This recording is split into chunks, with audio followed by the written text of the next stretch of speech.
प्रिय छात्रों, सुप्रभातम। आज हम कारक उपपद विभक्ति नियम की पंचमी विभक्ति का नियम पढ़ेंगे।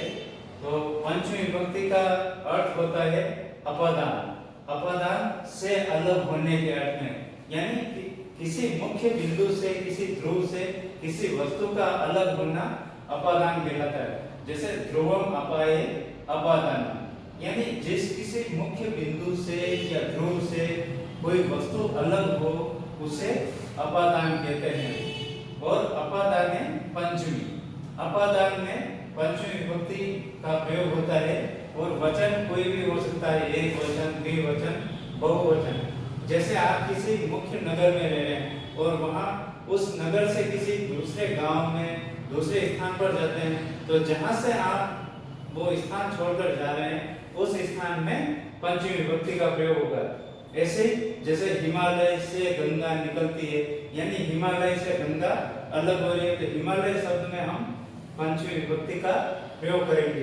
वैसे ही वृक्षात् पत्रम पतति, तो वृक्ष से पत्ता गिरता है, यानी वृक्ष से एक पत्ता अलग होकर के नीचे गिर रहा है, तो वृक्ष क्या हो गया?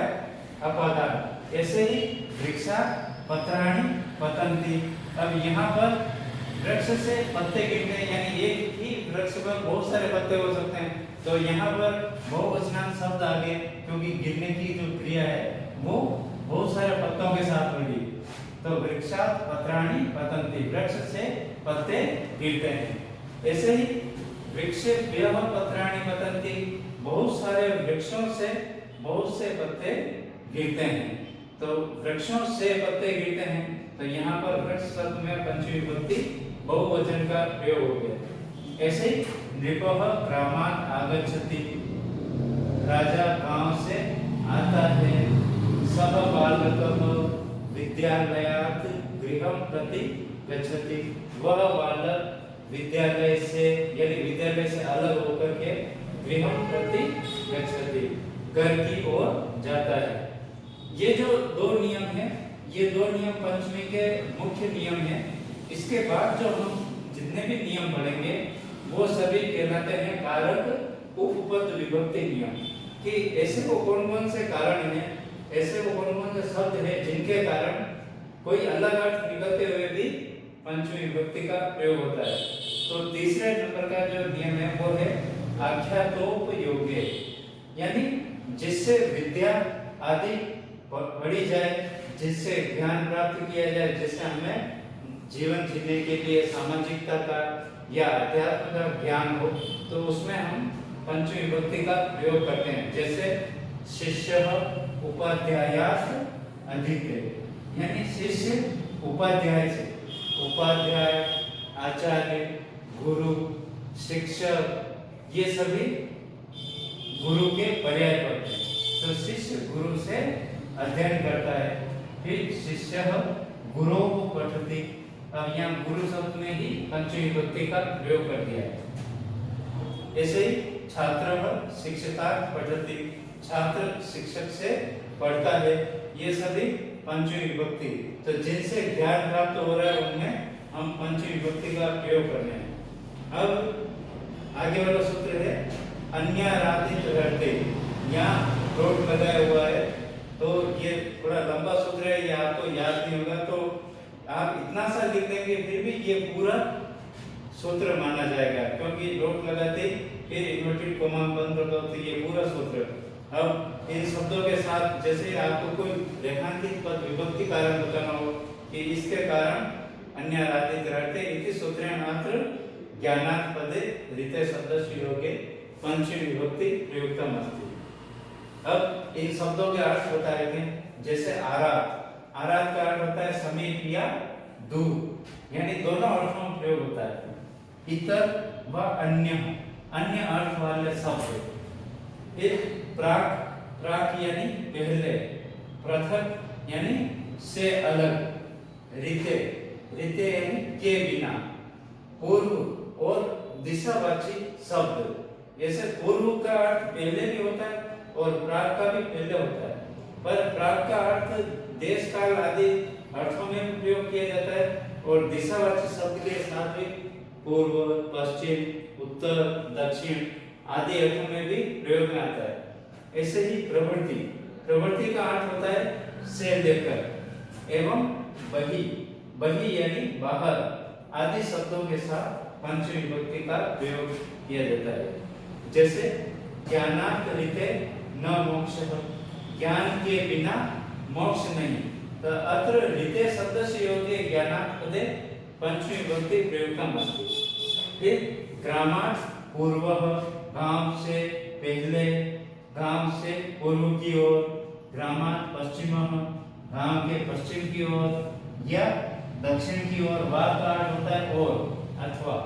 नगरम अस्ति, नगर है, यानी दिशावाचक शब्द में बताया कि गांव से पूर्व की ओर, चाहे वो पश्चिम की ओर, कोई नगर है। ऐसे शेषवाद प्रवृत्ति सह चतुरः अस्ति। तो बचपन से लेकर, शेषव का अर्थ होता है बचपन, तो बचपन से लेकर वह अभी तक चतुर है, चतुर यानी चालाक। ऐसे ही नगरात् पृथकः, मैं कोई और वाक्य आपको एक दो उदाहरण के लिए लिख के बता देता हूँ।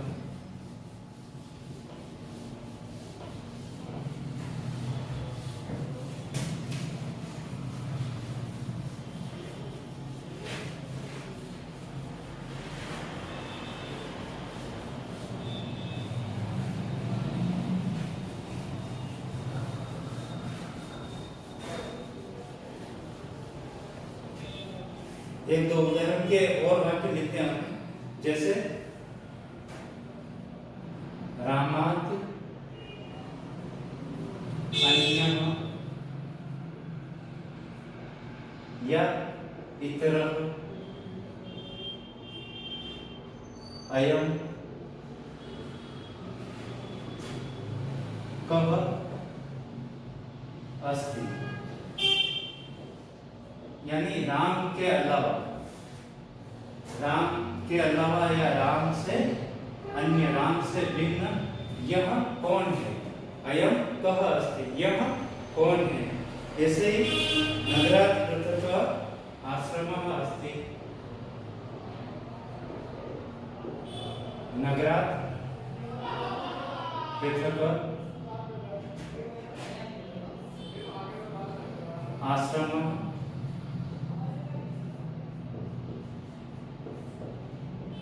और अस्ति। नगर से पृथक यानी अलग आश्रम है।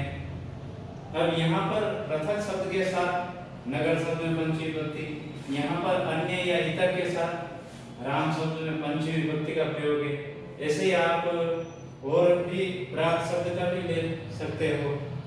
संस्कृत अस्माकम, अस्माकम संस्कृत, अस्माकम भारत देश से प्राक प्राचीन जनभाषा आसीत। संस्कृत हमारी प्राक यानी पहले जनभाषा थी।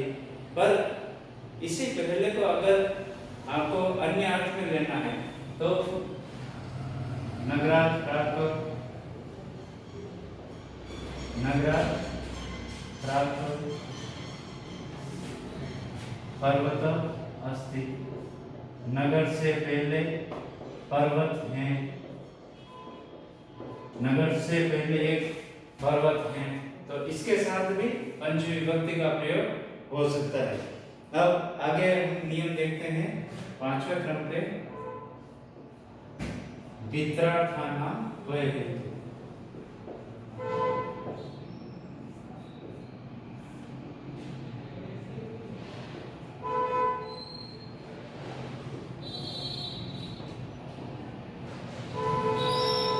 भी का अर्थ होता है डरना, भी का अर्थ होता है डरना, और तय धातु से रक्ष धातु का अर्थ में रक्षा करने के अर्थ में अर्थ निकलता है। तो भय और रक्षा अर्थ वाली धातुओं के साथ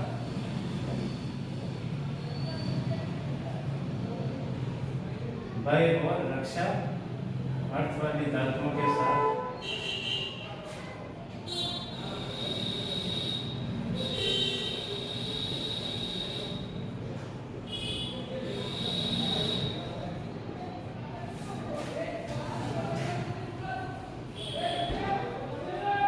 पंचमी विभक्ति का प्रयोग होता है।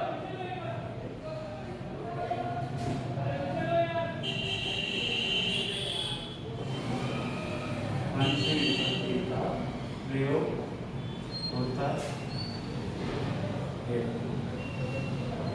जैसे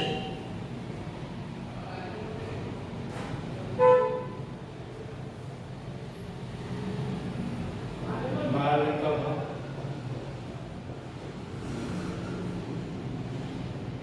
सिंहात्,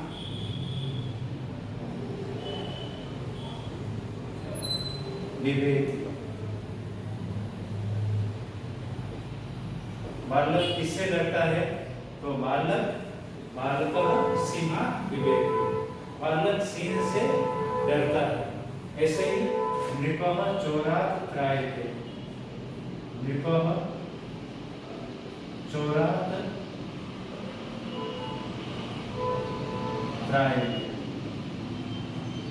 राजा चोर से रक्षा करता है। अब यहाँ पर आप रक्ष धातु भी लगा सकते हैं। नृपः चोरेभ्यः रक्षति, राजा चोरों से रक्षा करता है। ऐसे ही सा वृक्कात् भीति, वृक्क का अर्थ होता है भेड़िया, तो सा यानी वह कोई स्त्रीलिंग है, तो वह लड़की हो सकती है, वह बालिका हो सकती है। वह वृक्कात् भीति यानी डरती है, वह वृक्क यानी भेड़िए से डरती है।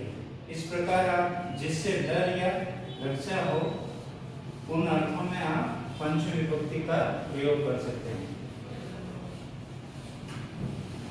ऐसे ही आगे वाला नियम है वारणार्थानां ईप्सितः।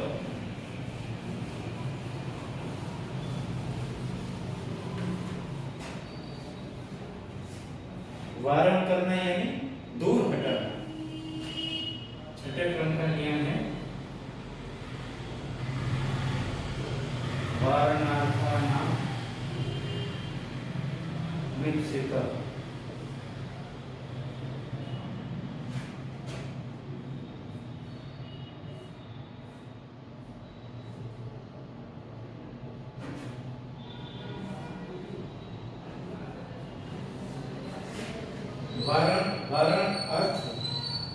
वारण अर्थ यानी किसी वस्तु से किसी को दूर हटाना। ईप्सिता यानी जिसको चाहा गया, जिससे किसी को दूर हटाने की इच्छा की गई है।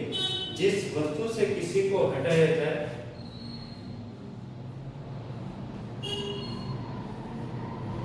जिस वस्तु या स्थान से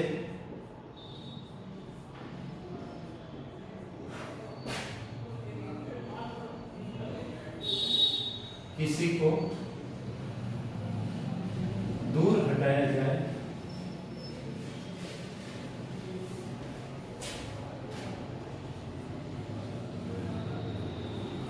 उसमें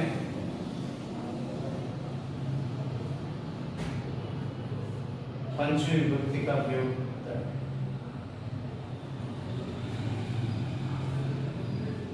उसमें पंचमी विभक्ति होती है।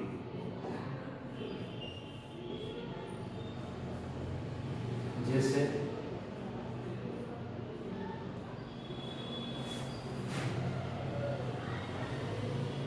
पिता,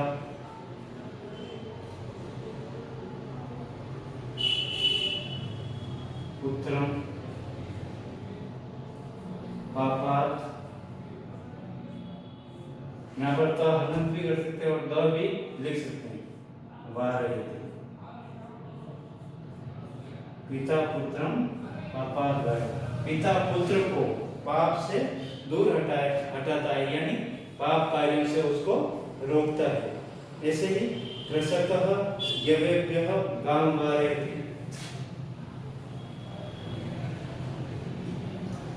कृषकः यवेभ्यः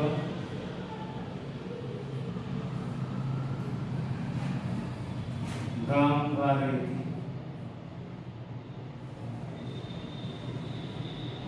गां की जगह आप धेनु शब्द का भी प्रयोग कर सकते हो। कृषक किसान, यवेभ्य जो के खेत से या जो से, दोनों अर्थों में। जो यानी दान, दान से गाय को हटाता है, दूर करता है। आगे वाला नियम देखते हैं। 7वें क्रम पर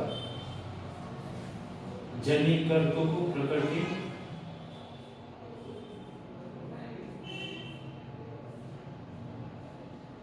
जनि कर्तुः प्रकृति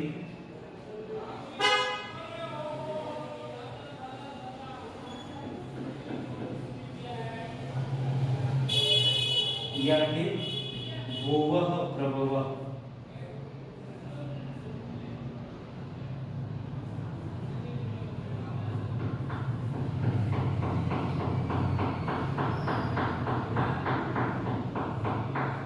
आप जनिकर्तु प्रकृति भी लिख सकते हैं और भुवः प्रभवः ये नियम भी लिख सकते हैं।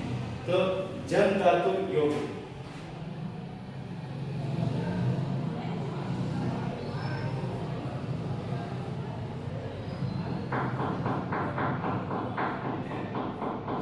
जन जन का अर्थ होता है जायते, उद्भवति,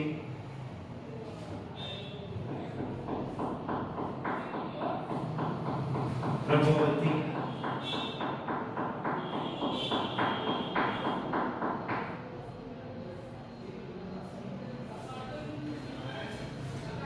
उद्गच्छति,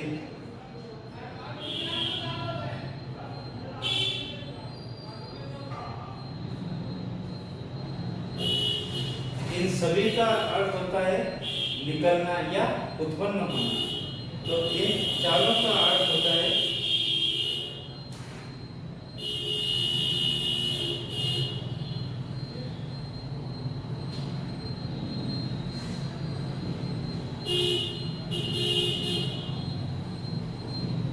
इन चारों का अर्थ पैदा होना या निकलना।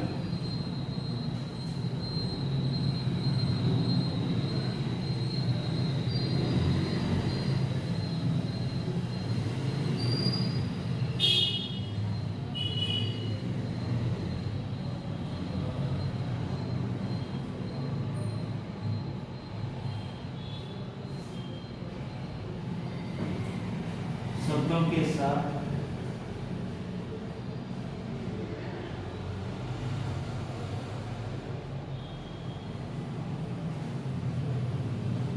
पंचमी विभक्ति होती है। पंचमी विभक्ति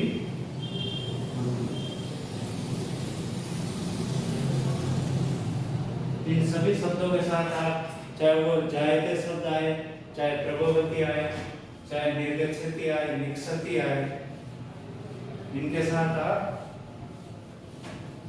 पंचमी विभक्ति का प्रयोग करके पूर्ण वाक्य बना सकते हैं। जैसे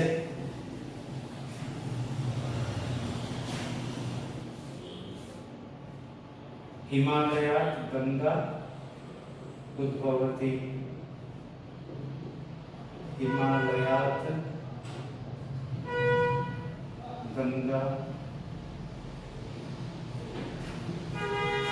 उद्भवति,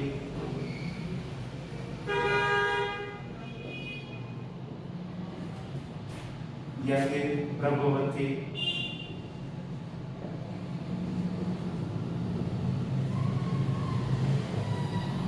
निक्षति। निक्षति इति निकलना अर्थ होता है। किसी भी शब्द को लगाओगे आपके वाक्य पूरा हो जाएगा। ऐसे ही गोमयात्, गोमय कहते हैं गोबर को, तो गोमयात् वृश्चिकः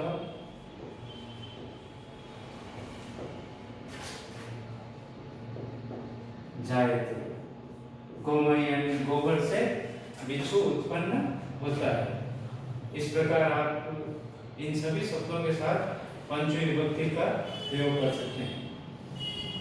आगे वाला नियम देखें।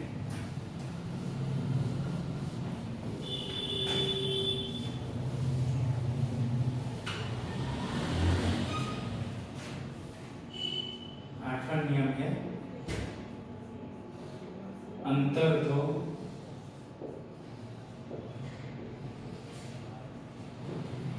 येन दर्शनम इच्छति।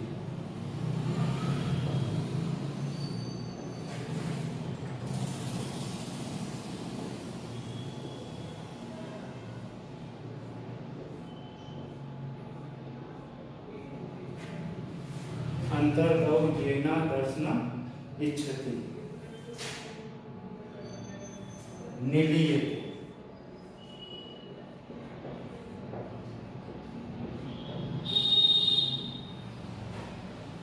छिपना, किसी से छिपना या फिर छिपाना।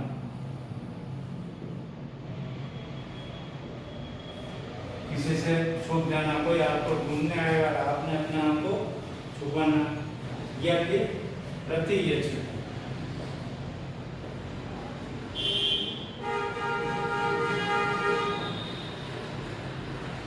प्रतियच्छति यानी बदले में कुछ देना।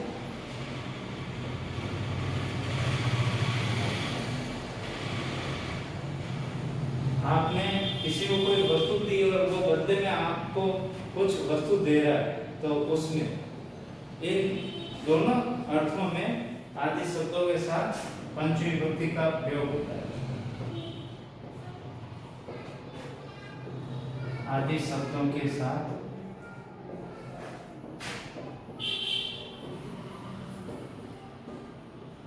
पंचमी विभक्ति का प्रयोग होता है।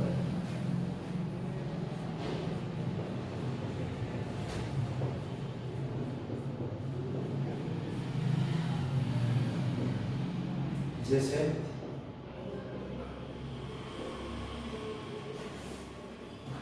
कृष्ण मातुः निलीयते।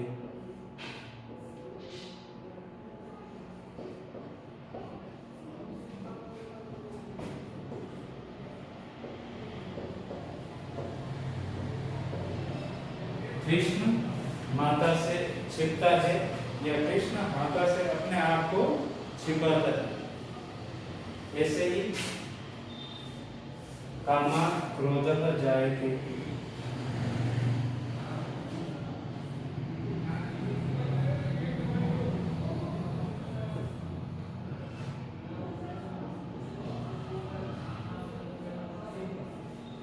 या इस नियम में समझे इस वाक्य को। जनिकर तो प्रकृति वाले में है कामात् क्रोधः जायते, काम से क्रोध उत्पन्न होता है। जैसे सह जनः वह व्यक्ति तिलेभ्यः तिलों के बदले मासान् प्रतियच्छति।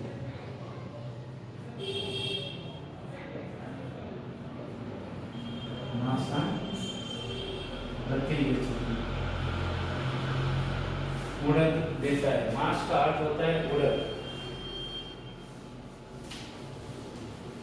इस प्रकार आप भी इन शब्दों का प्रयोग करके इन विभक्तियों के नियम के साथ इनका प्रयोग करते हुए सरल वाक्यों को बनाएं। अब आगे वाला नियम देखते हैं।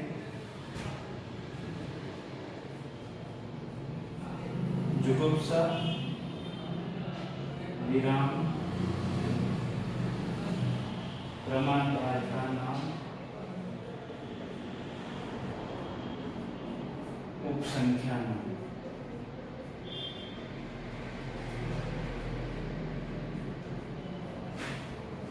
अगर आप इतने बड़े नियम याद नहीं कर सकते हैं तो आप शुरू के दो शब्द जैसे जुगुप्सा विराम डॉट डॉट डॉट उपसंख्यान और ये सूत्र पूरा माना जाएगा। जुगुप्सा का अर्थ होता है घृणा करना। तो जुगुप्सते का अर्थ होता है घृणा करना।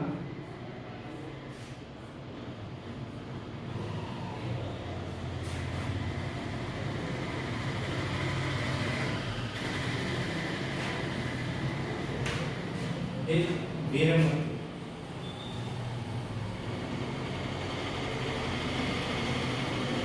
वी उपसर्ग पूर्वक रम धातु।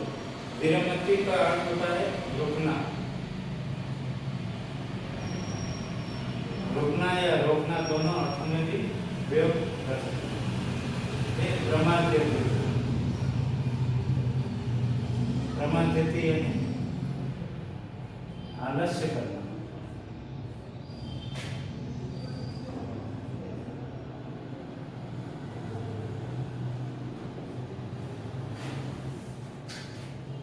जुगुप्सते घृणा करना, विरमति रुकना, प्रमाद्यति आलस्य करना आदि शब्दों के साथ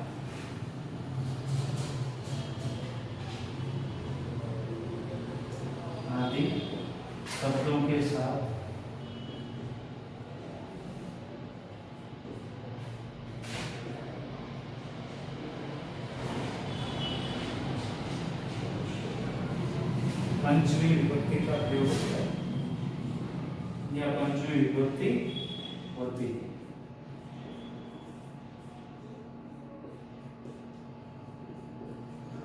जैसे राम,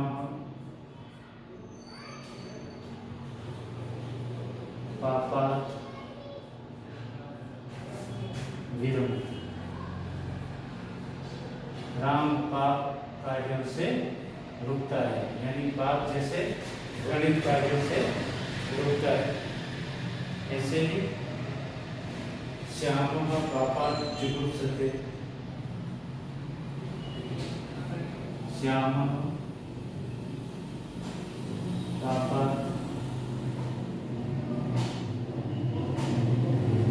जुगुप्सते घृणा करता है, श्याम पाप से घृणा करता है। ऐसे ही मोहन अध्ययनात् प्रमाद्यति, मोहन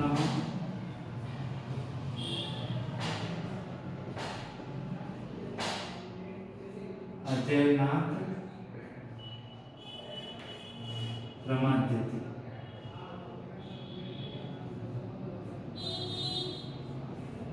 मोहन अध्ययन से प्रमाण करता है, आलस्य करता है। इस प्रकार आप इन विभक्तियों का प्रयोग करते हुए, इन शब्दों का प्रयोग करते हुए नियम के साथ सरल वाक्य बनाएं और उनको रेखांकित करके बनाएं। और पंचमी विभक्ति यही समाप्त होती है। एक दो नियम जो और है उनको आपको पीडीएफ फाइल के माध्यम से ये सभी नियम भेज दिए जाएंगे और साथ में कुछ अनुवाद वाक्य भी हैं। आप भी सरल वाक्य बनाइए। धन्यवाद।